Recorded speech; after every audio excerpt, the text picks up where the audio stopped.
Bugun biz sizlar bilan patronaj sumkasi uchun kerakli bo'lgan jihozlarni yig'ish ketma-ketligini ko'rib chiqamiz. Patronaj sumkasida nimalar bo'lishi kerak? Tonometr, fonendoskop, pulsoksimetr, shaxsiy himoya vositalari, turli inyeksiyalar uchun har xil o'lchamdagi shpritslar, paxta, spirt sistemalar, gigiyenik tozalash uchun antiseptik, dezinfeksiyalovchi dori vositasi, birinchi yordam uchun kerakli dori vositalari, plastiklar, bolalar tana haroratini o'lchash uchun termometr, bolalar vaznini o'lchash uchun tarozi hamda santimetrli lenta hamda UNICEF tomonidan tasdiqlangan hamshiralar uchun uslubiy qo'llanma.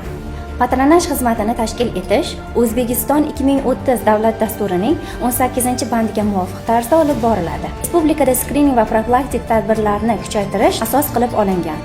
2020-yil 12-noyabrdagi 61-10 farmoniga muvofiq quyidagi skrining tekshiruvlari mavjud. Ulardan ikkinchi buyruqqa asosan endokrin kasalliklarning tekshiruvidan o'tkazish, 103 buyruq bo'yicha kardiologik kasalliklarni skrining tekshiruvdan o'tkazish, 2 yoshdan 10 yoshgacha bo'lgan bolalar orasida gelmintoz, 3 yoshdan 18 yoshgacha bo'lgan bolalar orasida onkogematologik kasalliklar, 35-55 yoshli ayollar o'rtasida bachadon bo'yni saratoni va 45-65 yoshli ayollar orasida ko'krak bezi saratoni kasalligi bo'yicha skrining tekshiruvlari o'tkazilmoqda.